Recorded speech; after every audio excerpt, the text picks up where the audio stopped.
You're listening to the micro version of the Savage Lovecast, www.savagelovecast.com. If you're stuck in a relationship quandary, or if you're looking for sexual harmony, well, there's nothing you can't ask on the Savage Lovecast. Big new study out of the University of California, San Francisco, University of Texas, and Washington University made headlines all over the country last week. The name of the study, that study's headline, is rather dry. Correlation between pubic hair grooming and STIs results from a nationally representative probability sample. That was the name of the study. 7,500 people took part in the study. They responded to the study. 66% of the men and 80-ish% of the women reported pubic hair grooming to various degrees, from a little trim to waxing and scraping it all the fuck off. And pubic hair groomers were roughly 80% likelier to report, not to have had, but to report having had. Self-reporting. This is what this study was. Self-reporting. These groomers, all the men and all the women, likely to report having had an STI, sexually transmitted infection, at some point in their lives. Extreme groomers, which is how the authors of the study describe people who took it all the fuck off at least 11 times a year, were the likeliest to report having had an STI at some point in their lives.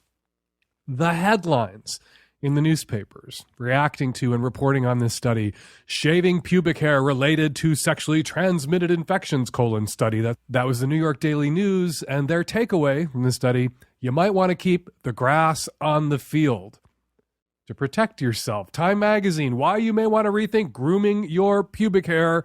Again, also suggesting that pubic hair is a kind of force field that may protect you from sexually transmitted infections. And as much as it pains me to say this, at 2 National Public Radio, going bare down there may boost the risk of STDs. Quoting from NPR, people who have mowed the lawn at least once in their lifetimes were nearly twice as likely to say they had had at least one sexually transmitted disease.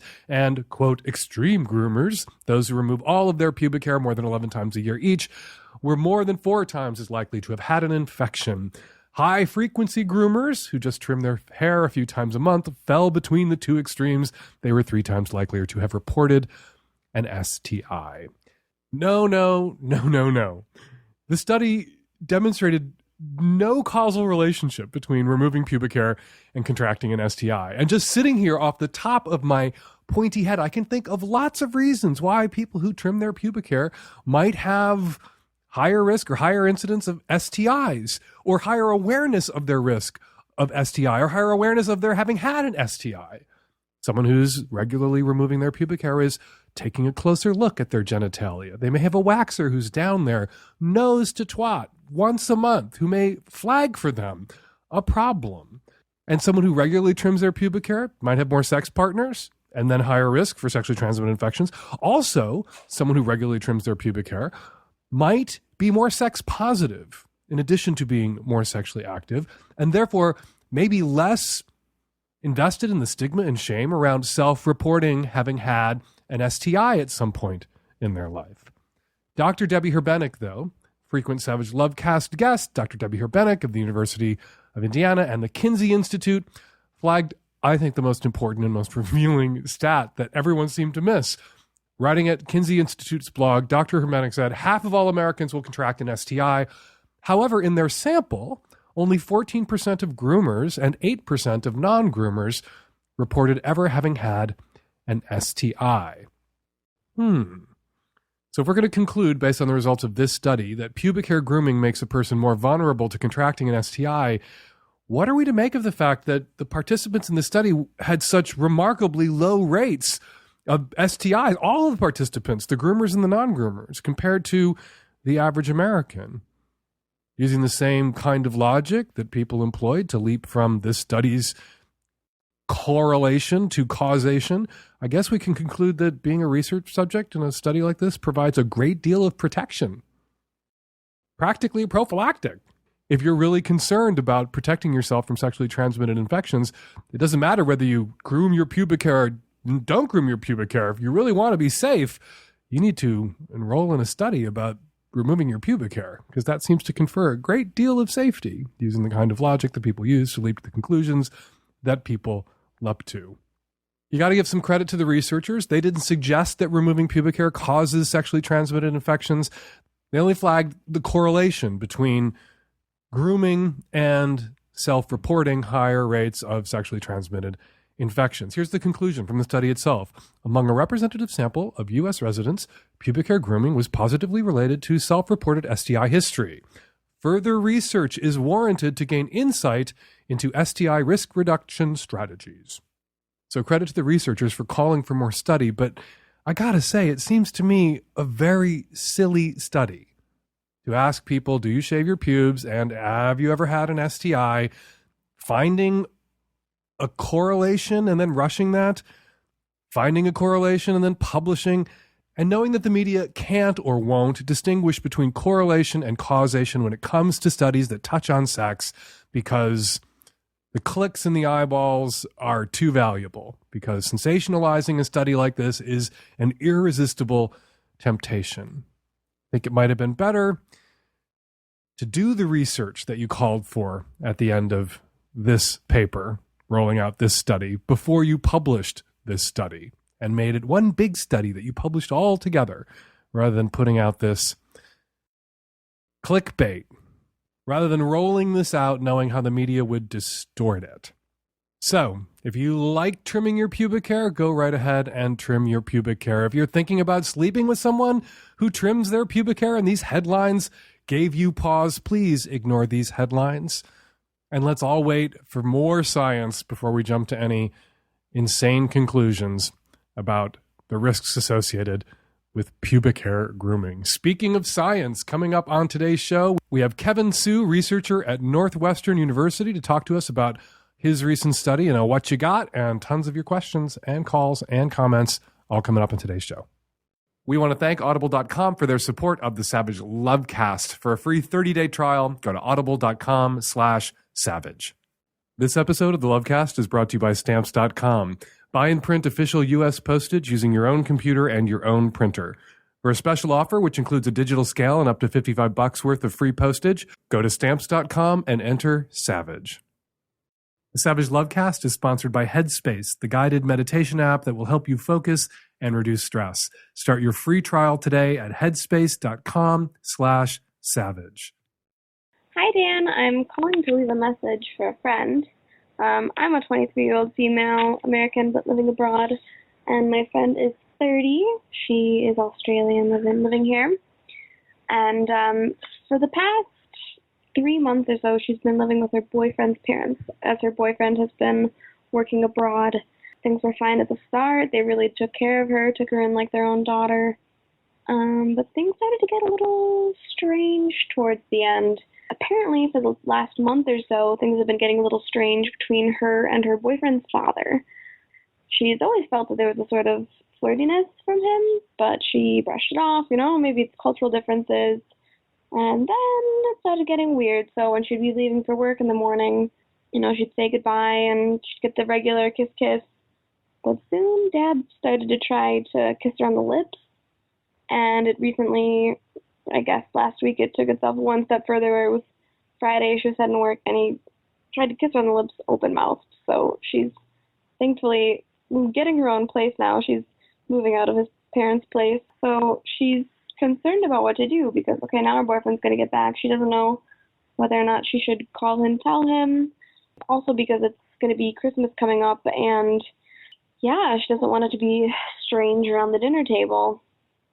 So, she was kind of making herself feel guilty that she let it get too far, and I assured her, obviously you're in a strange situation. You're relying on them when you're living with them, so you don't want to make it weird if it's not, but obviously now you need to protect yourself. But should she say anything? When should she say something? What should she say?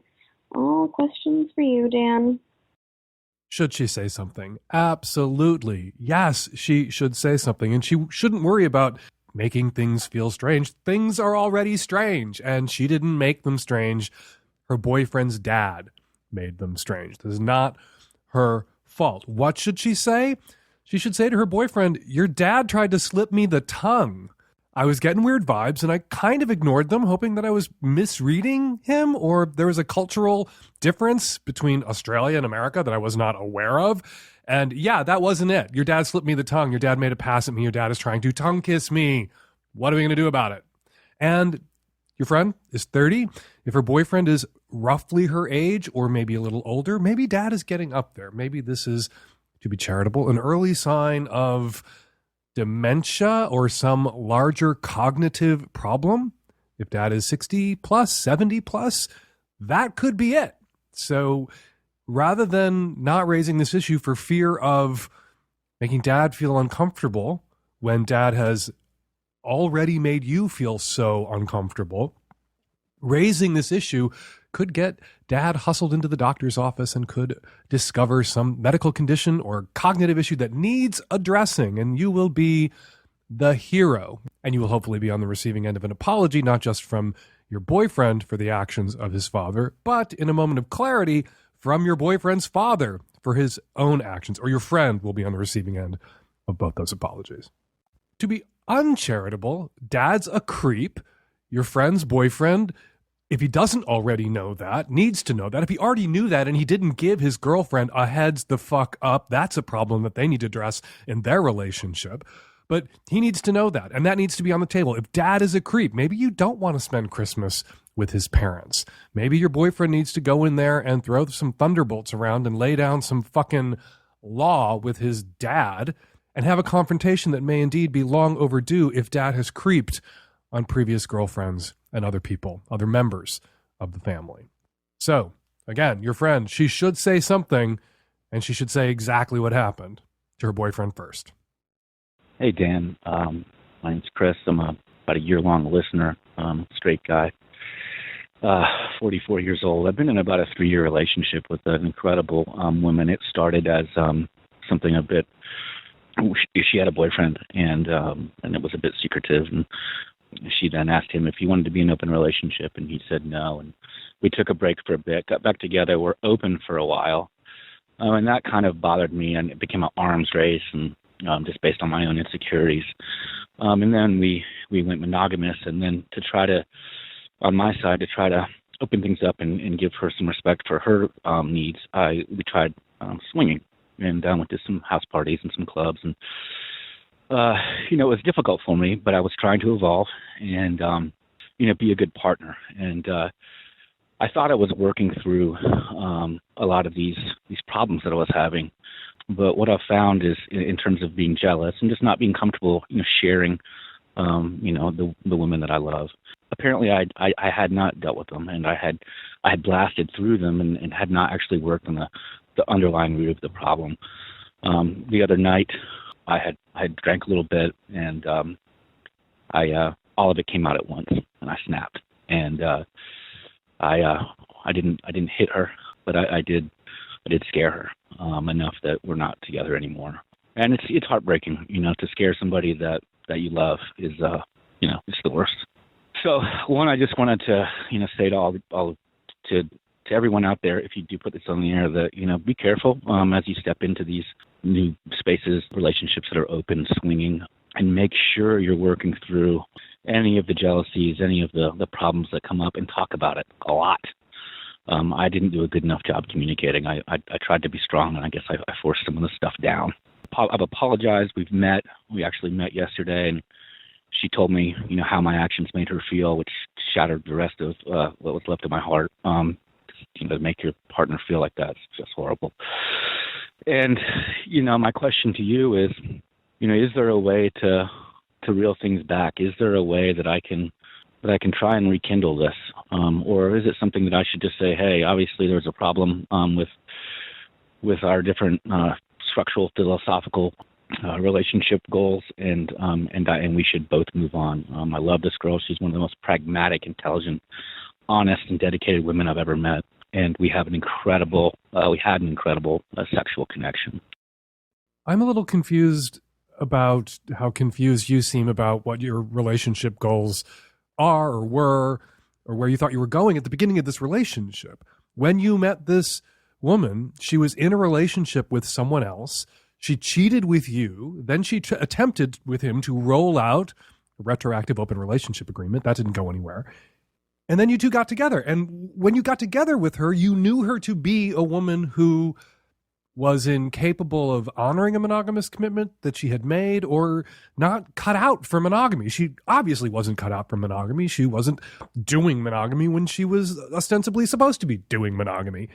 And you went into this relationship wanting what she wasn't giving you at the start and wasn't giving the person that she was officially with when you two started fucking each other, which was monogamy. So it seems to me that you went into this relationship with unrealistic expectations.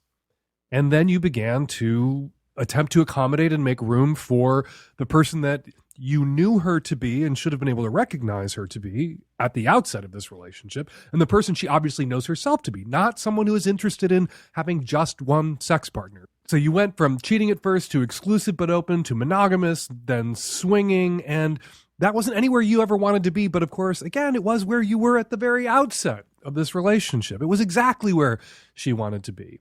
So what you needed to recognize early on in this relationship, as wonderful and glorious a human being as she was and is still, that you two were fundamentally sexually incompatible. That you wanted what she never gave you and didn't give her ex-boyfriend either that she cheated on you with. You wanted a monogamous commitment. You have too strong a desire to fully possess someone sexually. You're too jealous and faking it until you make it when it comes to that kind of ragey jealousy. That's not a recipe for success. It is a recipe for the kind of explosive blow up that you experienced. I appreciate you calling to warn others, but I'm sure others listening want to jump in a time machine and go warn you, as I do at the outset of this relationship, that you have unrealistic expectations for what this woman could give you. She wasn't giving it to the person she was with when she started giving it to you, and she was never going to be able to give it to you either. You tried to bend, you tried to grow, but it's not who you are or what you want. And I think you needed more clarity and self-awareness around that. Non-monogamy is not for everyone, and not being capable of non-monogamous behavior or relationships doesn't make you a bad or damaged person. It doesn't mean that you have terrible, toxic, green-eyed monster jealousy issues that you can't get over. It just means that it ain't for you for whatever reason. They're not for everybody, these non-monogamous relationship things. But that's not your question. The question you asked is, should you say, hey, there's a problem here with our relationship goals, ding, ding, ding, ding, ding, yes.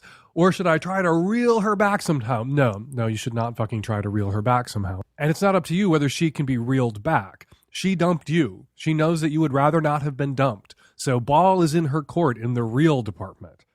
And unless she's willing to reel you back in, how you feel is kind of irrelevant. And I think it's in your best interest and her best interest that you find different partners, that you were emotionally compatible, that you liked, respected, and admired her, and you thought she was an awesome woman.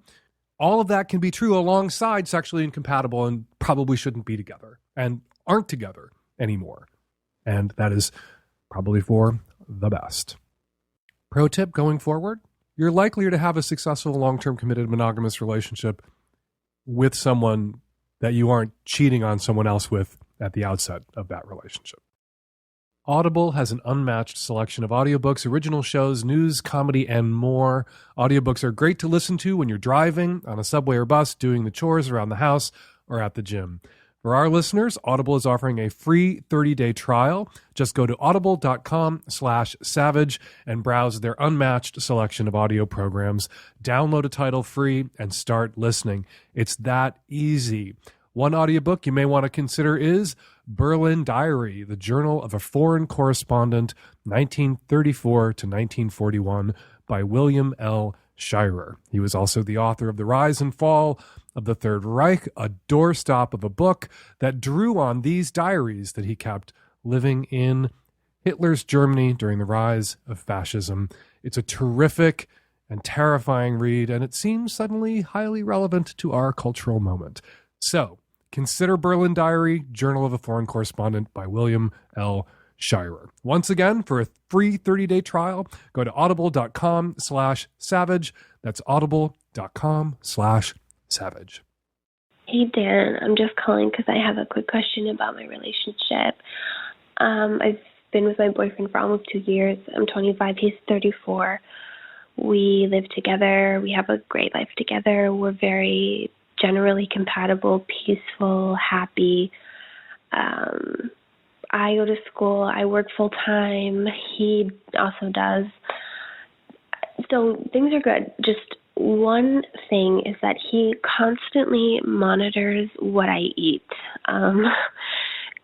It's weird for me because I'm a very fit person. I really care about taking care of myself. And even though I don't have very much time, I work out 2 to 3 times a week. I always take the opportunity to take the stairs, walk. I eat very healthy. I prep my meals. I make an effort. I don't smoke. I work out on the weekend. Like, I drink tons of water. He and we do these things together. It's like part of what makes us compatible. He's extremely into the gym. I mean, he goes every day, 6 days a week. He's a little bit more into it than me.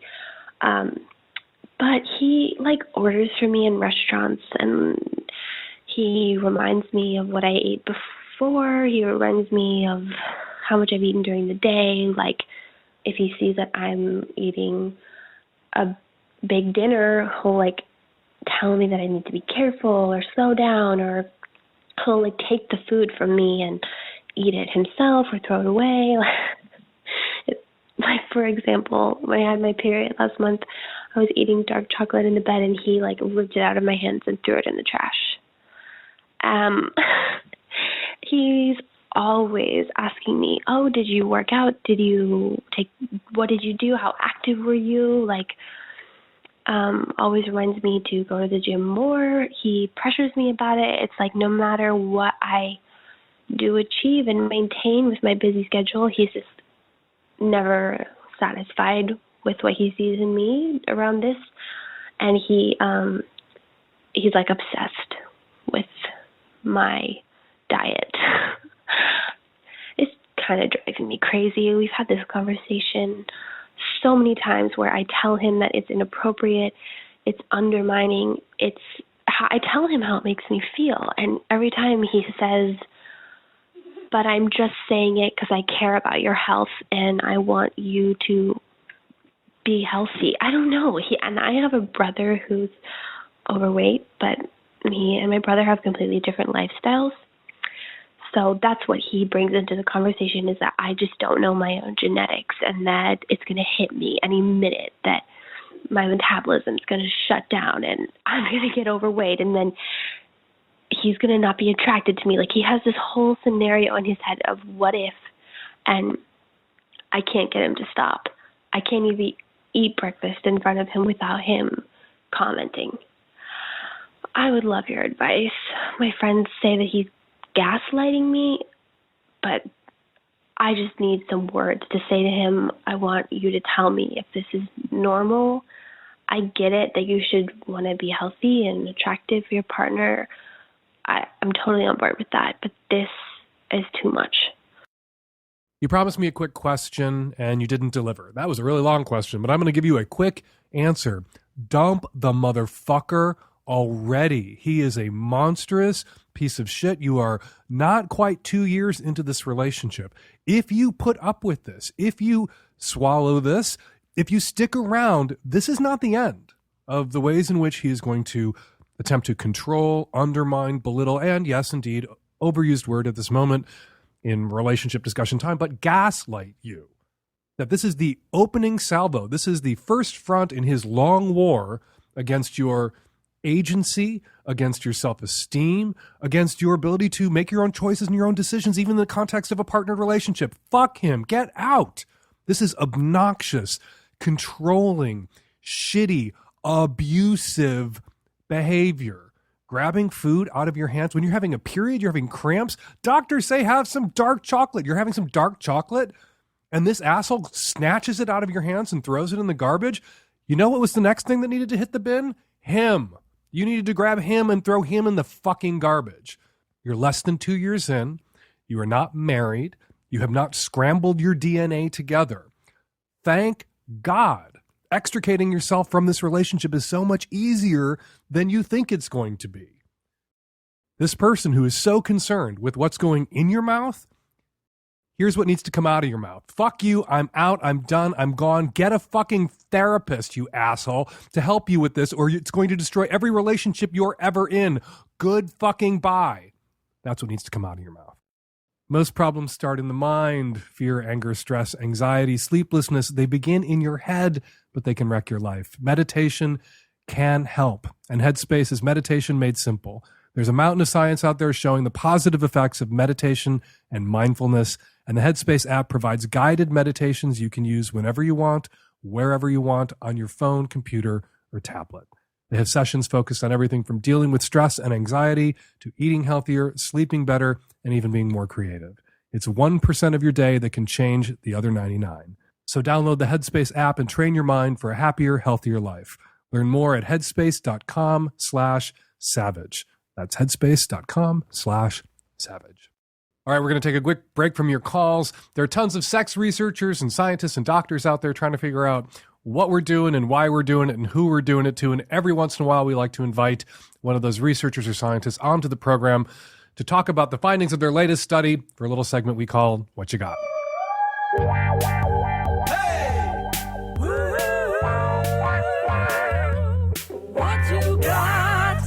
All right, joining us by phone from Evanston, Illinois, we've got Kevin Sue, a sexuality researcher in the Department of Psychology at Northwestern University. Hey, Kevin, what do you got? Hey, Dan. Thanks for having me on the show. So today I'm going to be talking to you guys about a study on men who are sexually attracted to transgender women, specifically transgender women who have retained their penis. They're colloquially known as she-males, but as you might know, Dan, that term is considered offensive in some circles. So for this study, we've opted to call them gynandromorphs. So gyn meaning woman, andro meaning man, morph meaning form. So literally man-woman form.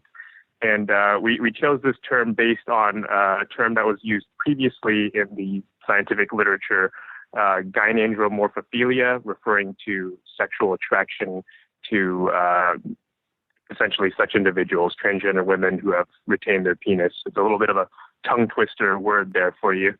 A lot of these terms that we're going to talk about perhaps then in the framing with your study are really controversial in the trans community. So we invite trans people who object to call the hotline and leave your comments if you feel so exercised. But please, Kevin, go ahead.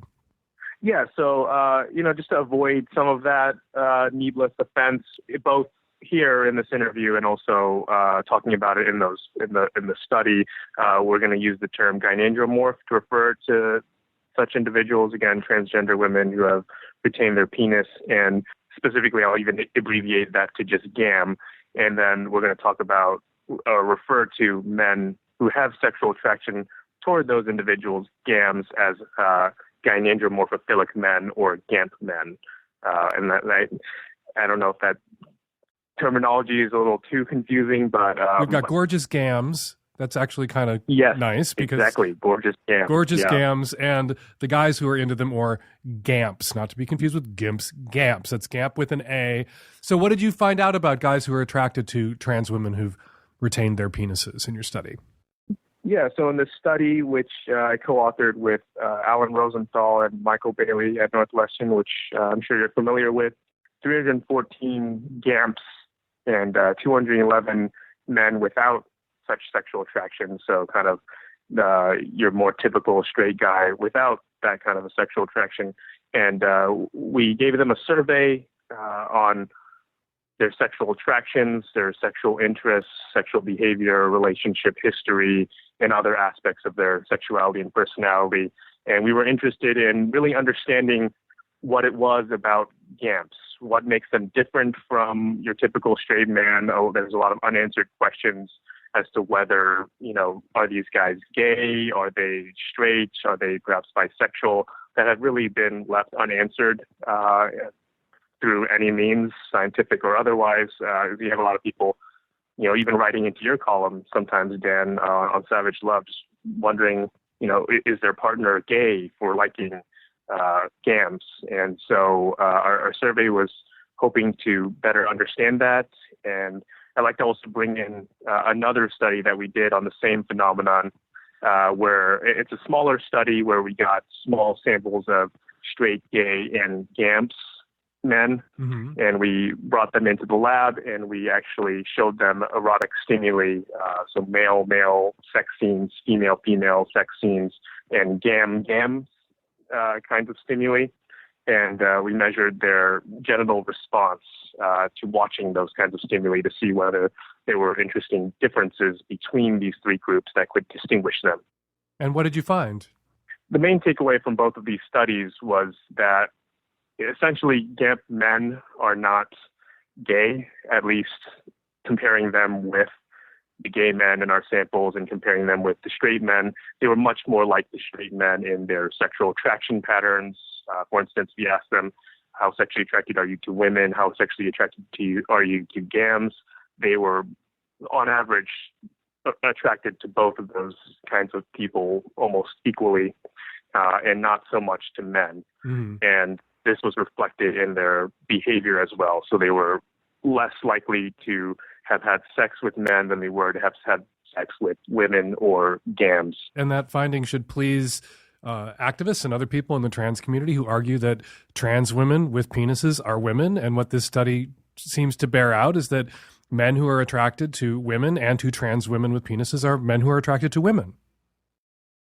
Yeah, that's exactly right, Dan. It seems like the guys who are seeking out trans women specifically seem to be heterosexual in all other senses of what that really means in terms of attraction, behavior, relationship history. And could we not say perhaps heterosexual in this sense as well? Instead of making a distinction that these guys are heterosexual in every other sense except for this carve-out for these women who happen to have penises, this is just heterosexuality too. Yes, almost. And we did talk about in our paper that we're conceptualizing this kind of sexual attraction to GAMS as almost an unusual form of heterosexuality, maybe a different variety of it, so to speak. So now we can say heterosexuality exists on a spectrum all its own. It could be that, or it could be that this is kind of an interesting twist on it, because again, it's not a typical kind of attraction. Most men are not attracted to GAMS, but there are this subset of men who seem to have this attraction, and for them, it does seem to almost coexist with their typical heterosexual attraction, because again, they do still go out and have sex with women, they do seem to be attracted to women, and in fact, in the laboratory, they get aroused by the female stimuli just as much as they do by the GAM stimuli that we showed them. And the heterosexual men that we brought in, they didn't have the same pattern. They were attracted to women. They did get aroused by the female stimuli, but not really to the GAM stimuli. So the GAMPs had a unique propensity to be aroused by, attracted to, and seek out sexually GAMs. To seek out sexually women of all kinds.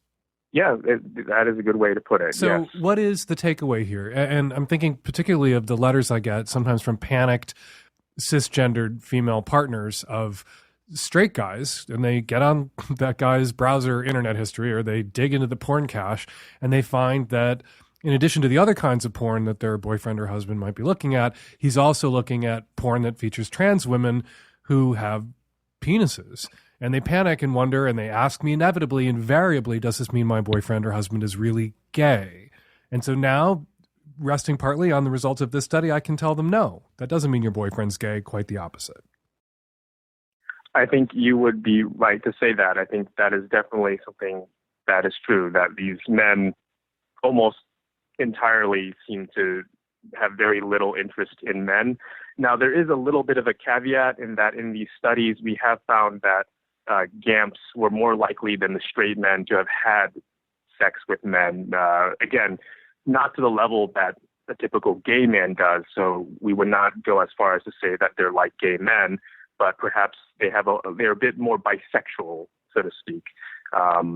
Now, does that mean that they're going to leave their wife or girlfriend, or that they're not attracted to their wife or girlfriend? I think the answer is likely not. There are some GAMPs who strongly prefer a GAM partner, so they really only can get off to,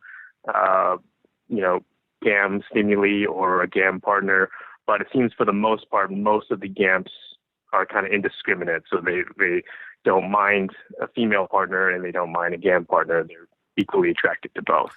Before we let you go, Kevin, if people want to read the study itself, where can they find it? It will be online. It's published online first in the Archives of Sexual Behavior. It's a special issue called The Puzzle of Sexual Orientation. It's an article titled "Who Are Gyneanthropomorphic Men? Characterizing Men with Sexual Interest in Transgender Women." Kevin Su, sexuality researcher in the Department of Psychology at Northwestern University. Thank you for jumping on the phone today and sharing the results of your study with us. Thanks a lot, Dan. The holidays are almost here, but you don't have the time to go to the post office. Traffic, parking, it will be packed. The post office will be packed with everyone mailing holiday gifts and packages. Everyone, that is, who's not bright enough, not bright like you, not bright enough to be using stamps.com instead. With stamps.com, you can avoid the hassle of going to the post office during the busiest season of the post office's year, the holiday season. You can print postage whenever you need it right from your desk. Buy and print official U.S. postage using your computer and your own printer. Print postage for any letter or holiday package the instant you need it, and then the mailman picks it up. It's all so easy and convenient. And right now, use my name, Savage, for this special offer, a 4-week trial plus $110 bonus offer. This includes a digital scale and up to $55 free postage. Don't wait. Go to stamps.com, and before you do anything else, click on the microphone at the top of the homepage and type in Savage. That's stamps.com, click the mic, enter Savage. Hey, Dan. I'm a gay male living on the East Coast. And I recently started dating a guy with whom I felt a very strong initial connection with.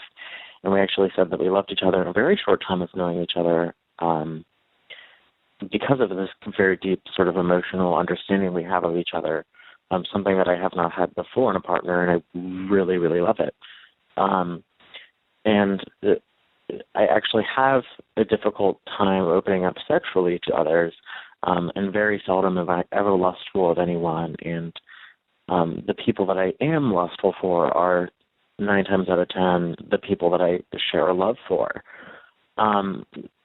With that being said, at first I wasn't very sexually attracted to him, not because I find him unattractive, but rather that it's just that sort of personal opening up, or that sort of just kind of lack of really a libido even.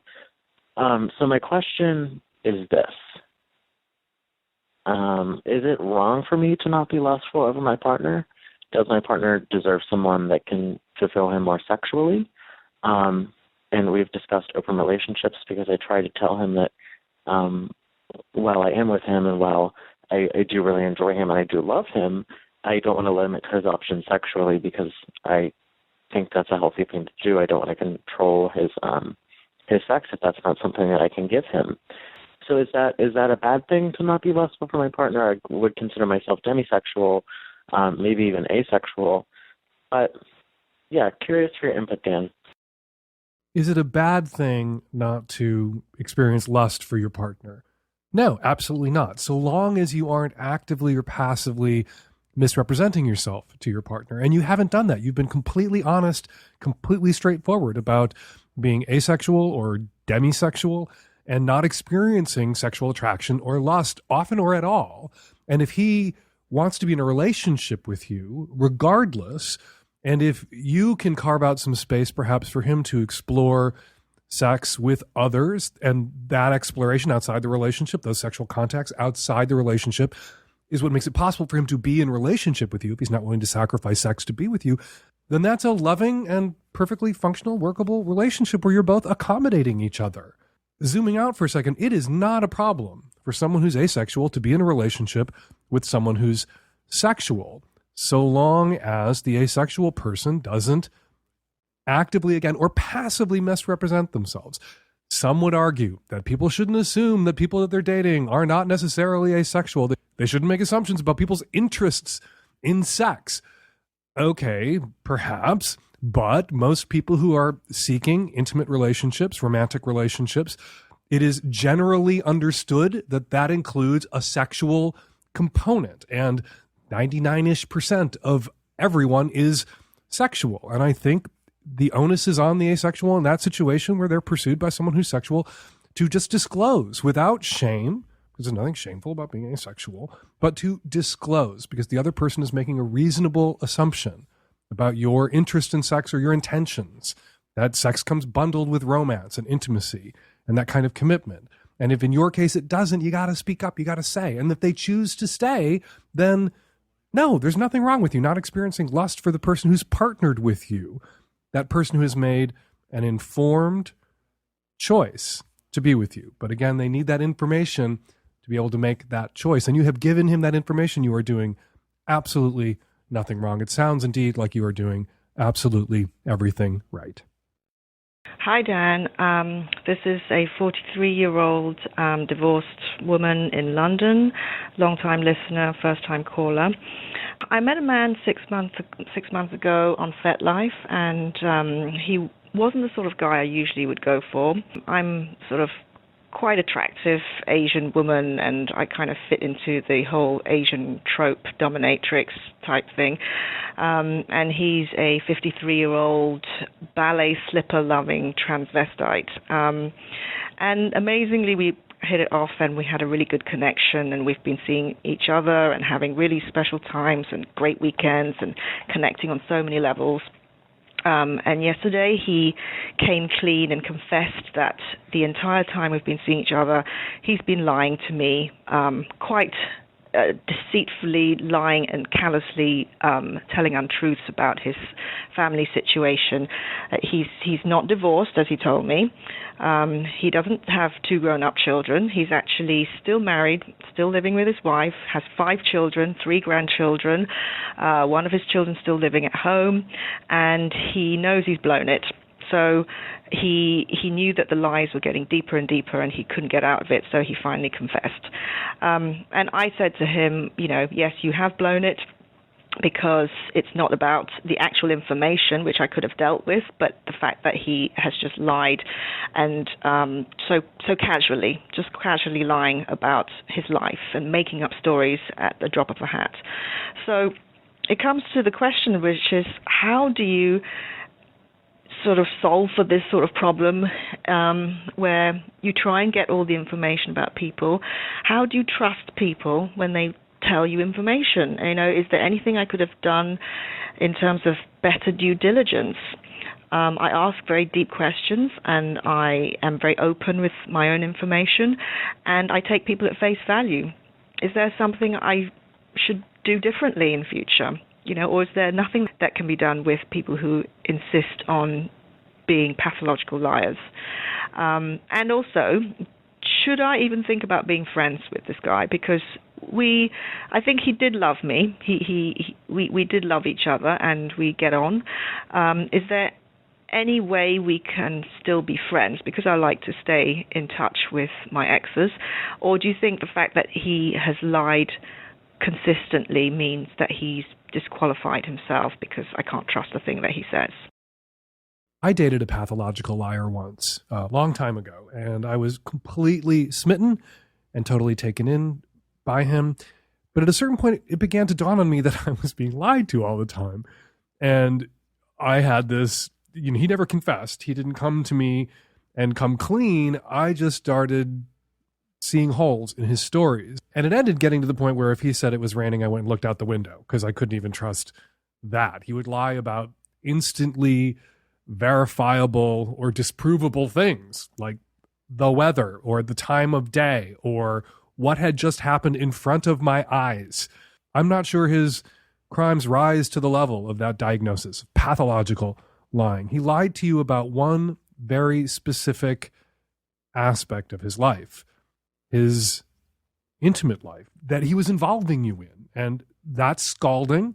And I understand why you would be so hurt. I can also understand why he might lie in the context of FetLife, in the context of a relationship with someone that perhaps he thought would be brief and perhaps he thought would be, mutually beneficial and lovely, but just a short-term connection. Maybe that's all he's ever had on FetLife. And to keep that uncomplicated for himself, he is presented on FetLife to the people he meets through FetLife as single and unencumbered to avoid drama. And the deeper and deeper he got in with you emotionally, the more connected you became. Perhaps as this turned into a relationship unexpectedly, he had to keep doubling and tripling and quadrupling down on the lies he told you at the outset. Because, and I'm not saying that makes it okay. And I'm not saying that people who are on FetLife who are seeking sex partners to explore their kinks with should disappear their wives and children. But you can understand why many would. Because it's not the sexiest topic. To go on FetLife and lead with your wife and your children and your grandchildren doesn't make you that desirable. And FetLife and some kink sites and some people's kinks are about creating an alternate sort of other person, a fantasy version of themselves. And in his fantasy version of themselves, perhaps he is unencumbered and only the parent of adult children. So, yeah, what do you do about this guy? I think you give him a little bit of credit for coming clean. That it wasn't that you busted him. It's that he decided that he couldn't keep, as he began to have deeper and deeper feelings for you, he couldn't keep misrepresenting himself in this way. And so he, at the risk of you terminating the relationship, which is what you decided to do, he confessed. He came clean. He told you the truth and stopped lying to you. If there were no other lies, if he didn't lie to you about other shit, if he didn't lie to you about career, if he didn't lie to you about weather, if he didn't lie to you about who else he might be seeing, who else he might be with, if it was just this thing that he tried to wall off from his kink life, which you were a part of before the kink life with you broke through to an emotional life with you as well, can you not understand why someone in his position, why many people on FetLife and other kink websites and Adult Friend Finder and Ashley Madison and other places would tell that kind of lie, would bifurcate their emotional and sexual lives in that way, to try to wall them off from each other, to protect their wife and their kids from this part of them and protect whoever they're seeing from that. And I'm not giving that my blessing necessarily, because it was a misrepresentation to you that encouraged you to make assumptions about his emotional availability, romantic availability, relationship availability that were not true. He was not unencumbered. He was not single and available and kinky and into you. He was married and unavailable and kinky and into you. And maybe he thought, and I think you should talk to him about this while you decide whether you can stay friends. Maybe at the outset he thought it would just be a week or two, one of those things that you wouldn't have any long-term interest in him, or vice versa. And he thought there would be no harm, no foul in what are active lies, not lies of omission, but active lies. And he began to see the harm and he began to see the foul the longer you two were together, the closer you two got. And he wasn't okay with that. He knew he was hurting you. He knew he was lying to you, and he didn't feel good about it. So somewhere inside that person who was lying to you, there is a moral conscience that surfaced and righted the ship and came clean. Your words, he came clean. You didn't bust him. He came clean. And maybe there's some grace in that coming clean. Maybe there's some benefit of any lingering doubts going forward that he deserves for that coming clean. Not for you busting him. He came clean. That said, your other question, is there something you should be doing differently? We should all have our bullshit detectors firing when we meet new people. But we have to invest new people with our trust.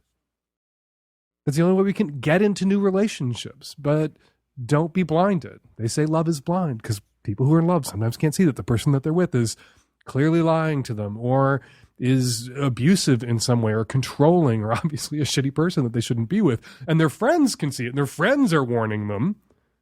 Like the caller earlier whose boyfriend is slapping chocolate out of her hands during her period. Friends are warning her, but she can't see it because she's in love with other chunks of him that are blinding her to the asshole that is clearly manifesting in him.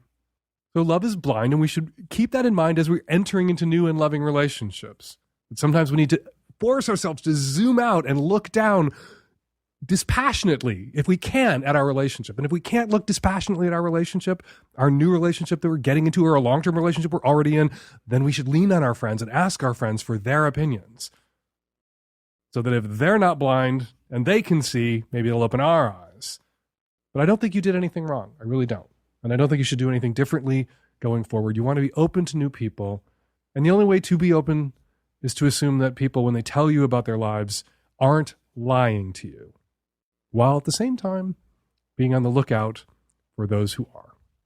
Hi, Dan. I'm calling in response to the trans person living in a rural part of the country at 528.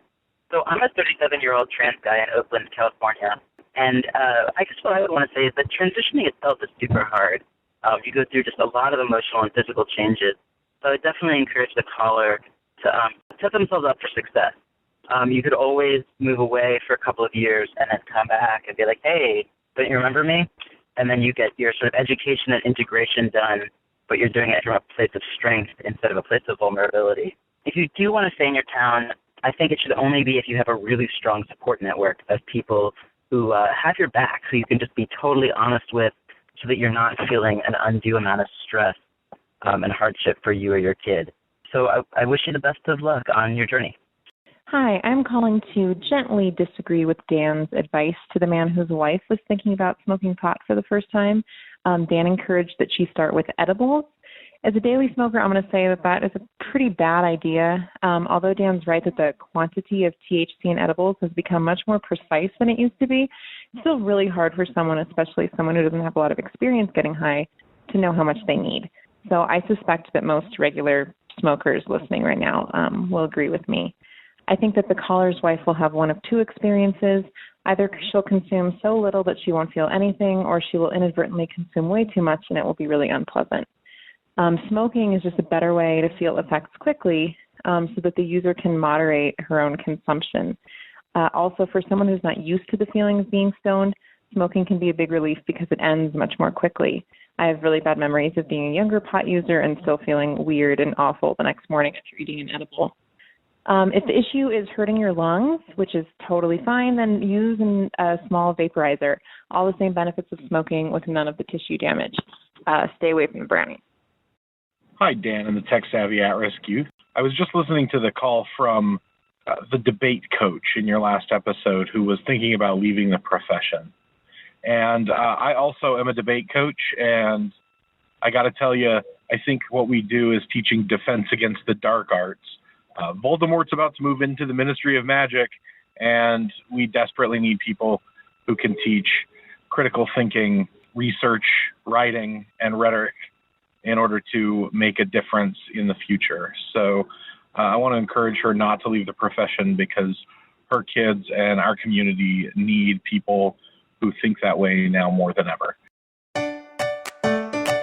All right, we're going to leave it there. Before we go, the gift-giving season is upon us, and you can give the gift of the Savage Lovecast Magnum Edition. Just go to savagelovecast.com and click on the gray gift box to send the Savage Lovecast Magnum. No ads, twice as long, more questions, more guests, to send the Savage Love Magnum Edition to anybody on your list who needs more of me and more of you and more of your comments and more of your calls and more of your questions. savagelovecast.com. 206-302-2064 is the number here at the Lovecast. If you'd like to record a question or a comment for a future show, give us a buzz. 206-302-2064. If you want to hear me talking politics, which I sometimes talk about on this show, I talk about politics almost every week on Blabbermouth, the Stranger's other podcast, with Pulitzer Prize winning journalist Eli Sanders as host and me as regular loudmouthed guest. And read my advice column, Savage Love, the column that started it all, every week in the Detroit Metro Times and other publications all across the country. Follow me on Twitter at FakeDanSavage. And the Savage Lovecast is produced every week by Nancy Hartunian and me and the Tech Savvy at-risk youth. And Nancy, we will all be back at you next week with another installment of the Savage Lovecast. Thanks for downloading.